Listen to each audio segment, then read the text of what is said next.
After what feels like an eternity, after months of rumors and speculation, Spider-Man No Way Home is finally out. There will be spoilers in this review, so if you haven't seen it yet, trust me, go into this movie knowing as little as possible. You have 5 seconds to click out. Okay, this movie was everything I wanted and more. In some ways, it kind of felt like a high school reunion where you see friends you haven't seen in a long time and seeing where they are now. The dynamic between all the villains was fun. I love seeing them fight each other and kind of argue back and forth. And of course, this movie is the triumphant return of both Andrew Garfield and Tobey Maguire.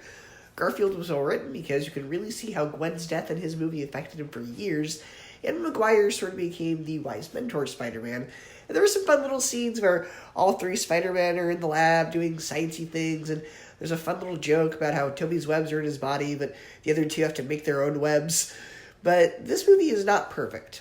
There are a couple of issues, one of which it feels it kind of negated the redemption arcs for Maguire's villains. Like Goblin, at the end of his movie, desperately overcomes the evil side of him, and Dr. Octopus sacrifices himself for the city, not wanting to be a monster. And yeah, it says they were pulled from points in time from their movies where they were still villains, but at the same time, it also kind of makes those arcs feel a bit pointless. And the action, while most of it is well done, and it is really fun, at times it feels a bit like a video game. Like, there's a scene near the end where Tom is fighting Goblin, and it's on this Captain America shield, and I feel like I was watching somebody play a Marvel version of Street Fighter. So there are a couple other scenes like that, too. There are a couple scenes where like, this feels like I'm watching someone play a video game. This doesn't feel like it's genuinely choreographed. Like, this doesn't feel like genuinely choreographed action. This feels like I'm watching a video game walkthrough. But those are really my only issues with it. They're very minor nitpicks. I was still very satisfied.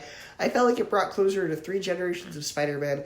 It made Tom's Spider-Man grow in a big way, which opens the door for some very exciting possibilities for the future, and I mostly loved it. So overall, I would give Spider-Man No Way Home an A, a 9.5 out of 10, and a 4.5 out of 5 stars.